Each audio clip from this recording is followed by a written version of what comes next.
Dana Miller presents the 9th Annual Obesity Conference, a practical look at obesity, diabetes, and current strategies. Featuring Colleen Fairbanks, PhD, motivational interviewing, the basics.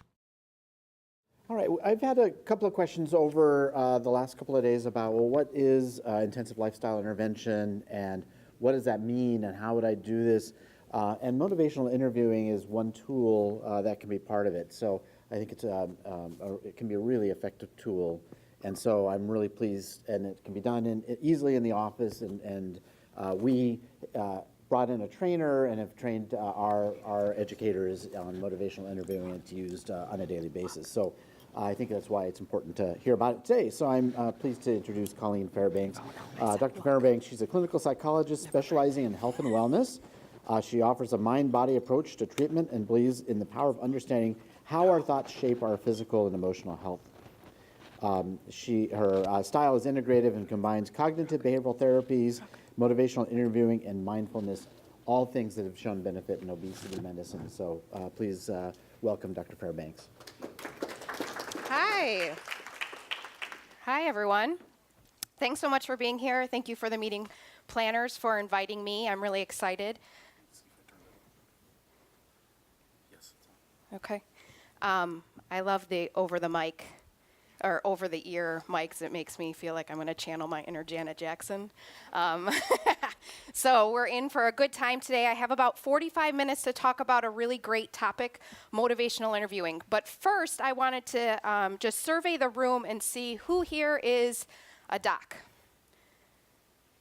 Okay. Nurse practitioner? Physician assistant? RN? RD? All right. And other? Anything? And what is the other? MA. Okay. By doc, I didn't know if you meant physician. I'm a PhD psychologist. Hey, I like you. And who here in the room feels like they spend the majority of their time trying to get people to do what you know they should do? Right? All right, so we're going to talk about that today. That's me. We're going to understand and explain what motivational interviewing is. Who here has heard of motivational interviewing? Great. So not a new topic. Who here utilizes motivational interviewing? Oh, good. Okay. So great. Some great conversation can be had today during our 45 minutes today, as well as if any case examples that pop up where you feel like motivational interviewing really has been beneficial, please feel free to share that as well. So we're going to talk about what motivational interviewing is. We're going to talk about the 2 goals that generally guide motivational interviewing, and then we're going to understand the basic spirit, principles, clinical processes, and skills and techniques utilized in motivational interviewing. So the interest in motivation often begins with understanding why people don't change. You would think that having severe health consequences would ignite change, would ignite motivation in someone to make those changes. It can be summed up in the you would think that someone having a heart attack would help them, push them, make them change their behavior. And when they don't change behavior, we think, gosh, maybe they just don't see. Maybe they just don't understand. Maybe they're in denial. Maybe they don't care about their health.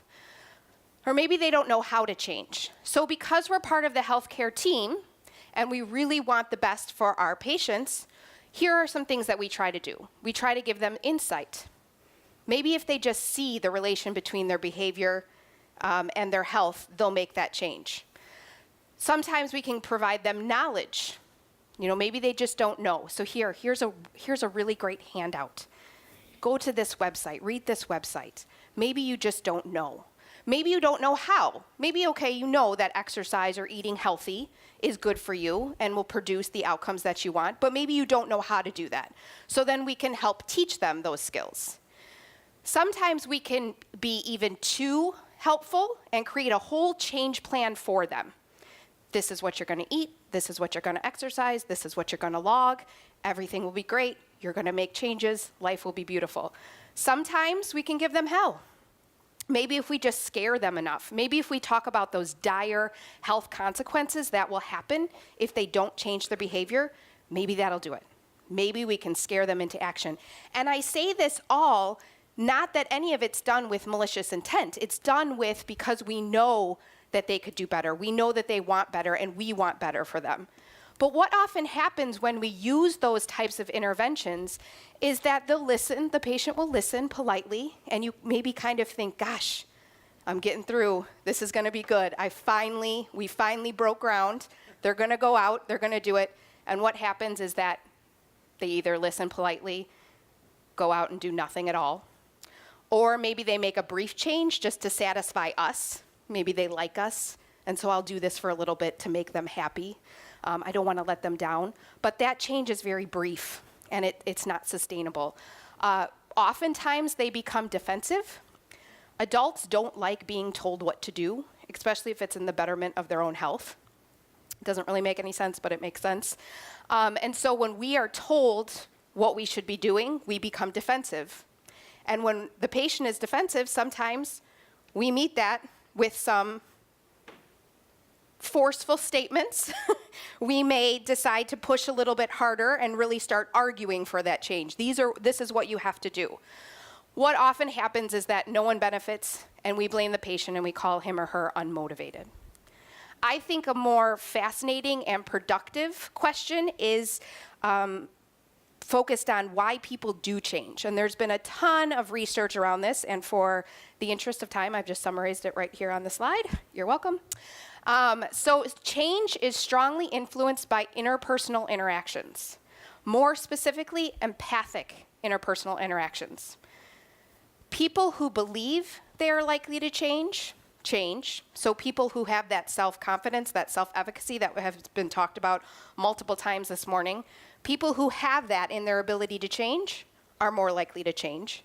And people whose healthcare professionals believe that they are likely to change are more likely to change. So think about that for a second. If you are talking with a patient and you are meeting them where they're at and you are helping them to uncover and understand what's going to work for them, you automatically portray an atmosphere of that you believe they can do this. That helps build their self-confidence, more likely to make those changes. So knowing why and how people change sets us up really nicely for why we're here today talking about motivational interviewing. Motivational interviewing is a person-centered, collaborative form of communication for guiding, eliciting, strengthening a person's own motivation for change. Why motivational interviewing works is that it sets you up in an interaction with a patient to allow the patient to explore their own reasons for changing. All you're there to do is guide them through that process.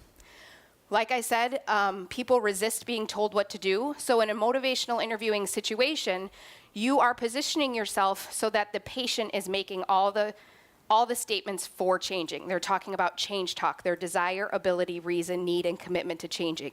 You are there to help ask the questions, reflect back. Those are the skills that we'll be discussing here in a couple minutes. But all you're doing is setting yourself up in the conversation so that the patient is making all the reasons for changing. People believe what they hear themselves say.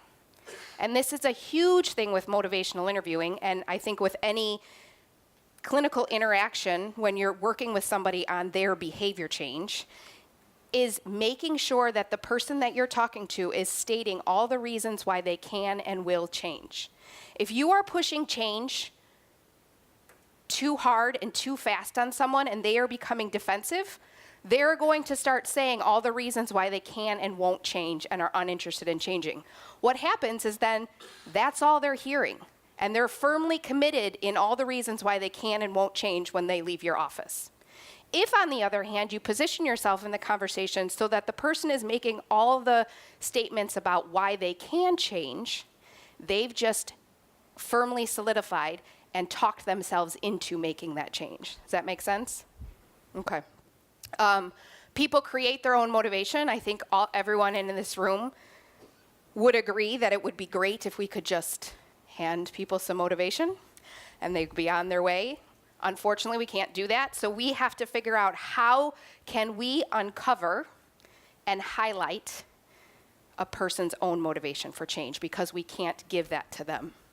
And then people respond positively to respect, empathy, a patient-centered approach. It goes back to that, the foundation, the core of the provider-patient relationship. If it's built on a strong, solid foundation of trust and respect, your patients are more likely to do what they need to do. So the two main goals when you're working from an MI perspective, the first goal is to build an alliance and motivation for change. I cannot emphasize enough the importance of building that strong collaborative relationship with your patient. Again, it goes back to I think it was 3 or 4 speakers ago, indicating, she showed the whole research article on when a patient felt respected, they were more likely to make changes. Goes back to this. When a person, also it goes back to the research on change, is that when a person is working with a healthcare professional who believes they are likely to change, they're more likely to change. So the first one is building that alliance with your patient and building that motivation for change.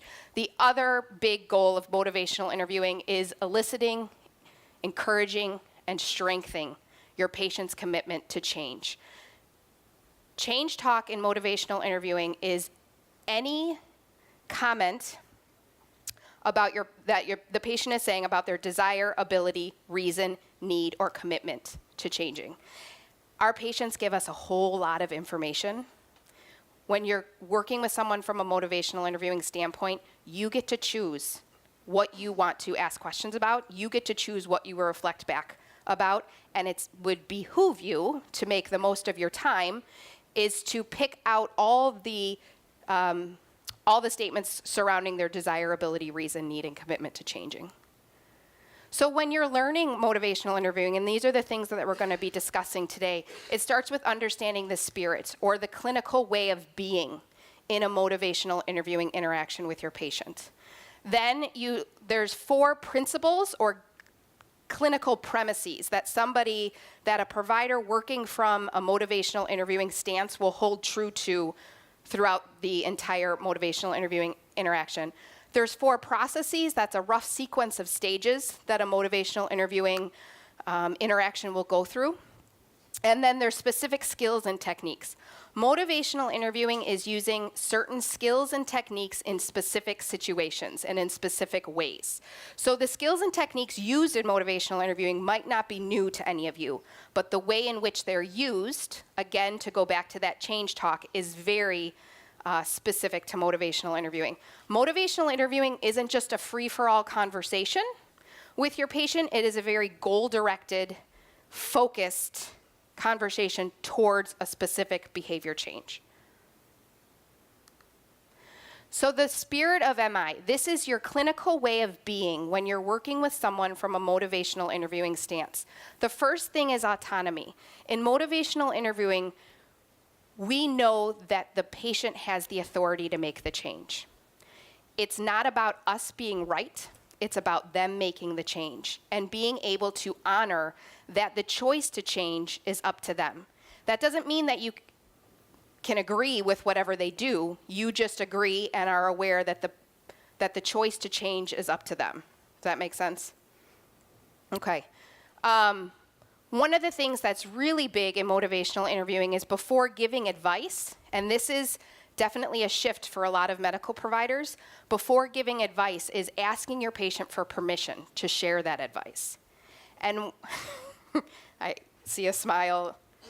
Hard for you? Well, we just said time compressed. Yes. We're like, we know they're here to see us, they need help, just get on with it. Right, exactly, and I totally get that.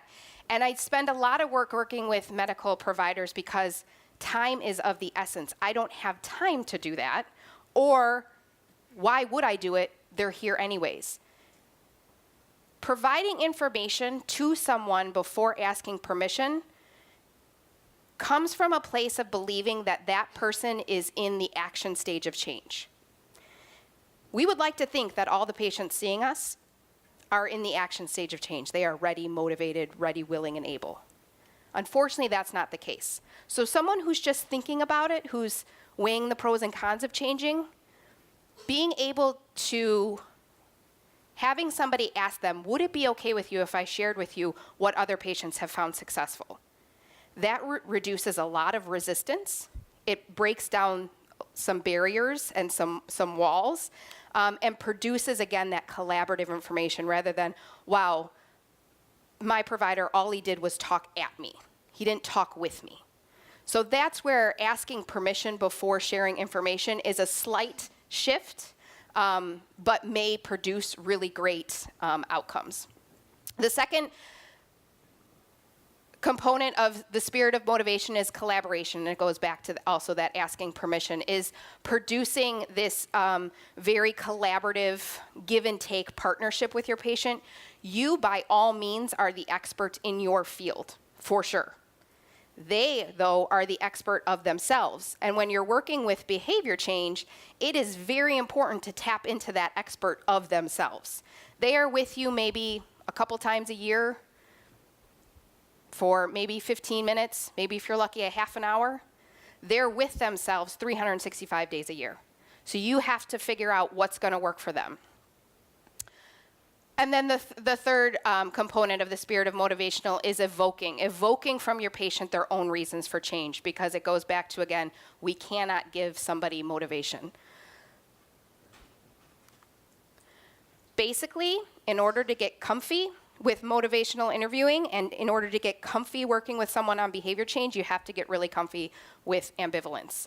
Ambivalence is a natural human characteristic when you talk about any change. And I think back in your own lives when you're thinking about making a change of, even starting to exercise or starting, maybe you've decided to cut out meat.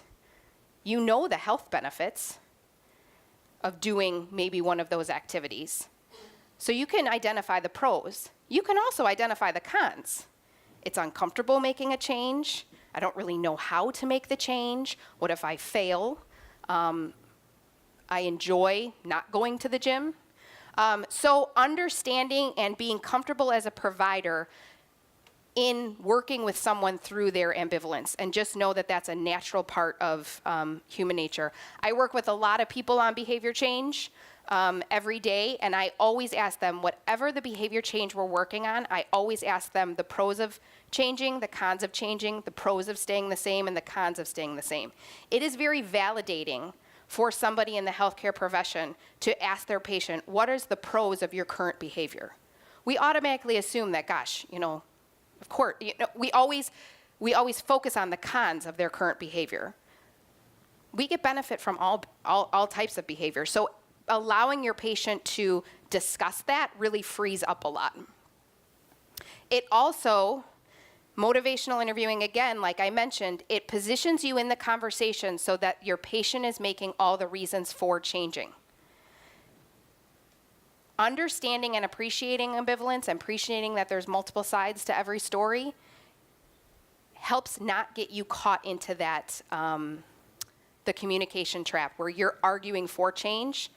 They're saying all the reasons why they can't change, because again, we don't like being told what we don't like being told what to do. When we're told what to do and we're not fully on board, we start defending against that, and we will tell you all the reasons why we can't change. What happens then is that the patient leaves that interaction and they are firmly committed in all the reasons why they cannot change. So again, understanding and appreciating that ambivalence is always present. When you're working with someone on behavior change from a motivational interviewing stance, it will definitely feel more of a dance. It's a give and take. It's collaboration. It feels so much nicer than wrestling with your patients. I'm sure we've all had instances where you feel like you're just banging your head up against a wall. It doesn't feel good. It doesn't make you that much, it doesn't put you in a good place to help the next person. It can be a very downward spiral. I feel personally that it can also lead to a lot of burnout in our fields because you just want the best, and the best isn't happening, and you don't understand. But again, motivational interviewing, working with somebody where they're at, being a give and take of information from your expertise and their expertise, and allowing them to talk about all the reasons why they want to change, is just a breath of fresh air and really helps the longevity, I feel like, of our to continue doing what we're passionate about. So building on and bringing to life, the spirit of motivational interviewing are these 4 principles. And these 4 principles are the clinical premises of what someone working from a motivational interviewing will hold true to the entire time. And that is empathy. The first thing is empathy. People want to feel heard and understood. It is very powerful as human beings, and again, it goes back to the research study that was mentioned before, that if a person feels respected, they're more likely to do that. And we as human beings feel respected when we feel heard and we feel understood. The second thing is developing discrepancies. Motivational interviewing is a lot about developing a discrepancy, picking out for the person the discrepancy between their current behaviors and where their health goals, where they want their health goals to be. When you create that tension in a non-judgmental way of, well, gosh, it sounds like you're really interested in losing weight, but right now it doesn't seem like a very good time for you to start implementing any of the things that we've been discussing about. I use that a lot, that you want to do this, yet you're not doing this. And when it's said in a very non-judgmental way, and the person hears that, I think, well, no, that's, that's not it. Well, okay, but all you've been saying is all the reasons why you don't want to change. Let's talk about some of the reasons why you do want to change. But when the person is able to see the discrepancy in where they are and where they want to be, that creates a little tension, which can also produce some motivation. Supporting self-efficacy. People who believe they are likely to change will change. So a lot of times when somebody is working on any lifestyle behavior change, they can feel very demoralized. They can feel like failures because this is not their first rodeo. They have done this. And so coming to you may not be the first time. And so helping people to reorient them to their successes. Seems like you've been trying really hard at managing your weight over the last several years. What has worked? Again, just asking that question will help them reorient them to their successes and be able to build upon that. And then rolling with resistance again, because we do not want to push for change. When we push for change, when our patients aren't ready for it, it's a gridlock and they slide down. So not providing information prematurely and not pushing for change. Any questions at all? So we talked about the spirit, the principles, the processes. Now these are the core skills of motivational interviewing. These skills probably are not going to be new to many of you, but again, it's using certain skills in specific ways. And that way is towards a very focused behavior change and asking open-ended questions, affirmations, reflections, and summaries about your patient's change talk statements. So open-ended questions that can't be answered with a single word, although some really resistant patients can answer very good open-ended questions with a single word. But these questions honor the autonomy of your patient. It highlights that they are doing something for the betterment of their health, and it provides you a lot of information. Now, when I do motivational interviewing training for individuals in the medical field, I can see a lot of people cringe because I can't ask an open-ended question. The floodgates will open. They will keep talking. I don't have time. I get it. I totally understand. What you can do is ask very specific open-ended questions. Instead of, how are you doing? You can ask, how are you doing in terms of your weight management? What have you been doing in terms of your exercise since our last appointment? Ask very specific open-ended questions. When you start to use motivational interviewing skills and techniques in your practice, just going to be honest, it will take a little bit more time, because just like any new skill that you're learning, it takes time to polish that. Once you get apt at it, though, it will free up a lot of your time, and it will use your time just differently, because you will be getting from your patient all the information that you need rather than hunting and pecking. Do you do this? Do you do this? Do you do this? Also, using motivational interviewing techniques gets you it stops you from getting in the trap of question, answer, where the onus on you is, what else should I ask? What else haven't we talked about before? The patient has all the information. You just have to figure out how to ask it and how to elicit from it. So looking at these questions, instead of, are you doing anything to lose weight? You can ask, what are you currently doing to manage your weight? Most people feel that they are doing something for the betterment of their health. The answer to this question will give you what they feel like they're doing for the betterment of their weight management. At that point, you can either correct, maybe they're doing something that isn't really that helpful, or you can ask them to explain some more and build upon that motivation. Did you ever try to lose weight versus what successes have you had in managing your weight in the past? You're going to get a lot more beneficial information from that second question than the first question. Is it important for you to lose weight? Why is it important for you to lose weight? I like to tie anybody's behavior change to their values and goals in life. It holds a lot more weight. I'm not just doing this because my doctor told me to do it, or I'm not just doing this because I know I should. I'm doing this because I want to be a better mother, father, grandmother. I'm doing this because I'm going on a cruise next year and I really want to be able to walk around and feel good about myself and look good in pictures. And tying all of my interventions back to that. Do you know about the benefits of weight loss, or what do you know about the benefits of weight loss?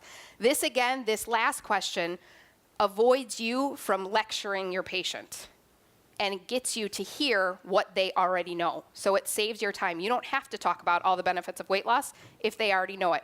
Plus, we believe what you hear ourselves say. So you want your patient talking about all the benefits of weight loss.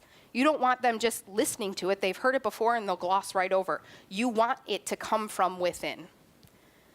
I would encourage you, we all have our spiel that we use for patients. It's effective, it's efficient.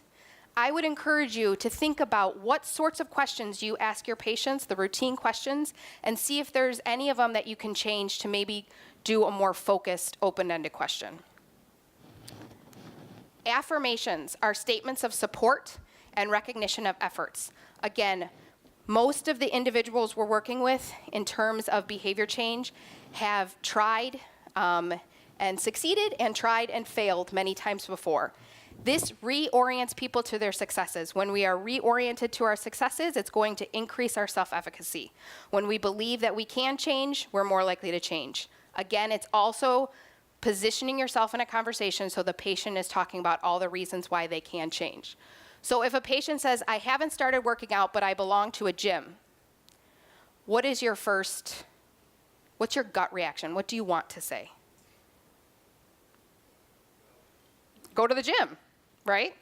Why make that donation to the gym? There's plenty of other great causes you can make donations to.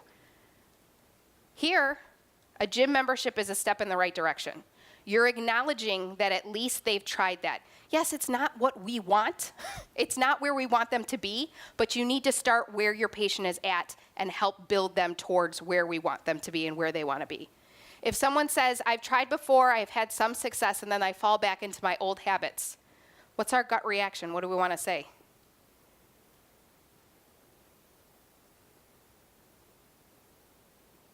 If a patient says this to you. Why? What happened? What went bad? Stop doing it. We automatically focus on the negative. If you have somebody in your office and you're just focusing on the negative of all the things that they haven't done, how's that going to build them up? They know. So why not ask, you've been successful before. If someone's failed before, that means they've probably already tried something too. How have you tried? What has that been like? How did you feel when you tried? I went to McDonald's, but I ordered a small soda. What's your gut want to say?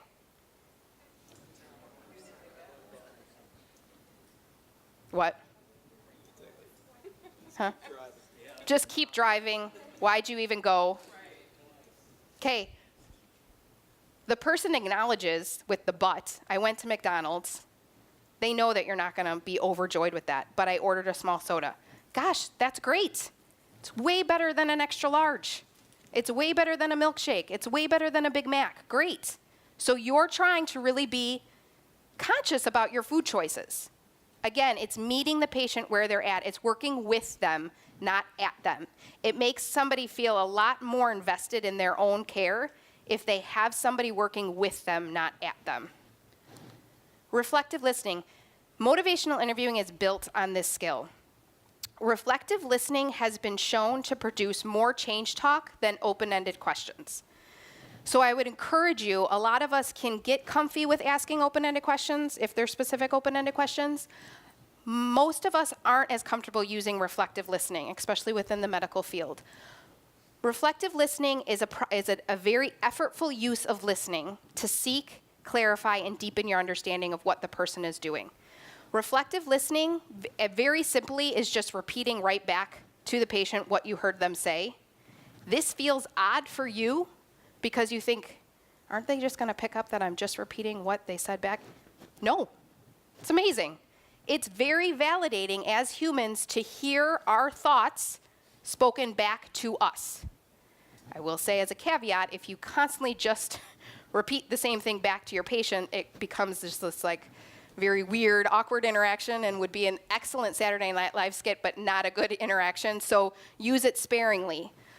And we're going to go through some examples of that. But the purpose, again, is to check out your own understanding of what you hear them saying.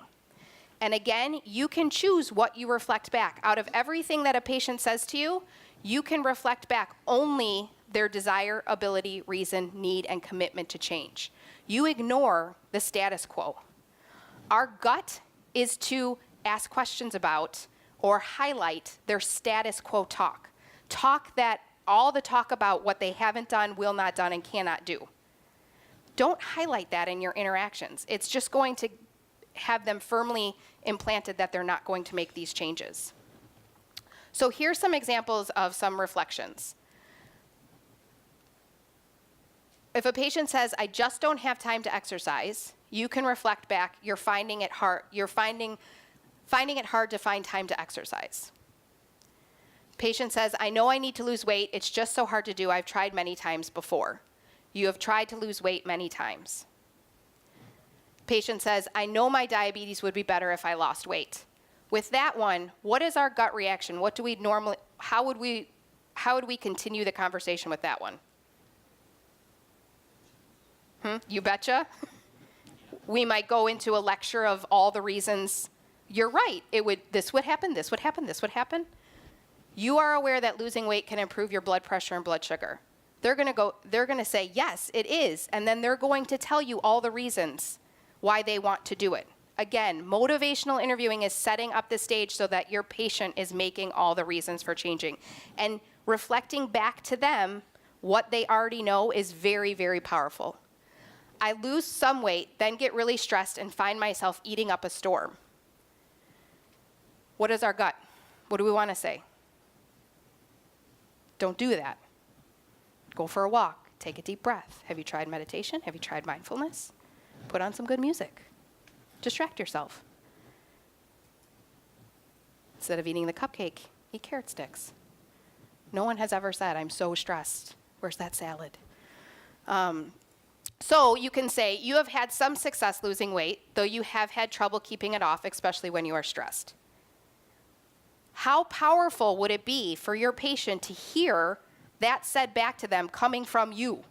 You're meeting them where they're at. You're understanding that this is their struggle. You're not telling them what to do. You're telling them that you hear and you understand. Summaries are special forms of reflective listening. This can really help shift the interaction, because I know you don't have a whole lot of time. So you engage, you find the specific behavior change, you evoke from them their motivation, then you summarize everything that you've heard and ask an open-ended question at the end to shift the interaction towards that of planning. So an example is, you've tried to lose weight many times and are aware of the improvement you will see in your blood pressure and blood sugar. You've had some success losing weight in the past, but you're finding it hard to keep the weight off and handle your eating in times that you're stressed. What are some healthy ways to cope with stress? That is a very definite shift from exploring and uncovering to start planning. So when you're trying to learn motivational interviewing, it starts with understanding the spirit, and it's that clinical way of being. That could very well be a big shift and something that you've never been taught or have ever really tried or feel like you don't have the time to try. It's honoring the autonomy of the patient. It's understanding that this is a collaborative effort, and it's evoking from them their own motivation for changing.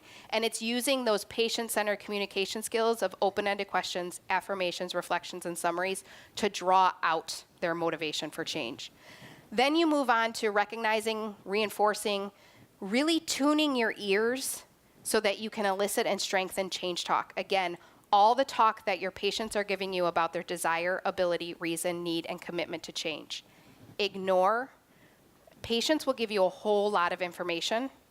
It is in your best interest to avoid sustained talk, ignore it, and focus on all of their, the proactive change talk. Rolling with resistance, that can be really difficult for a lot of us.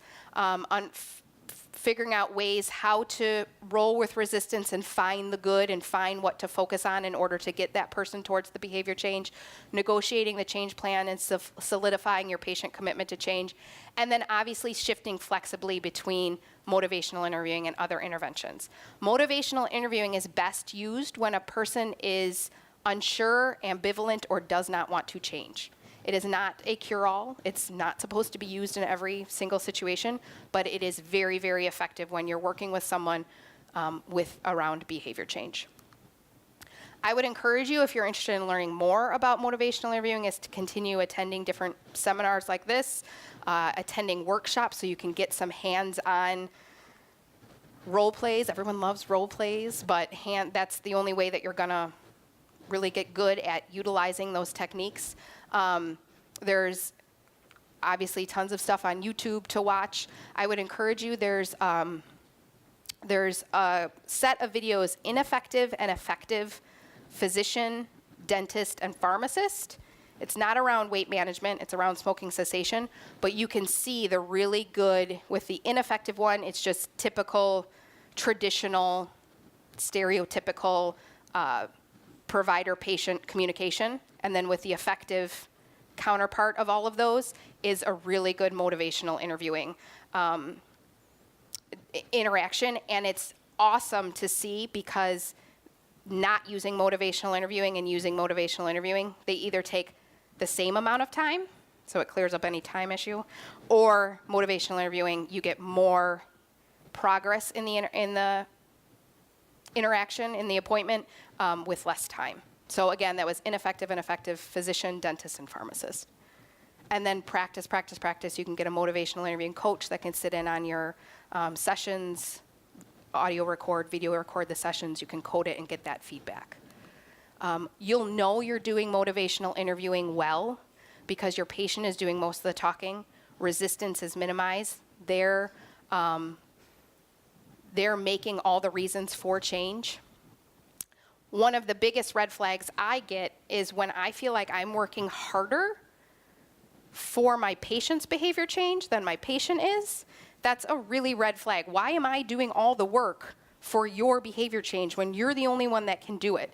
And that's usually a red flag that, okay, I've stepped outside and I'm starting to be the expert, and it's not going well. So think of that. That's it.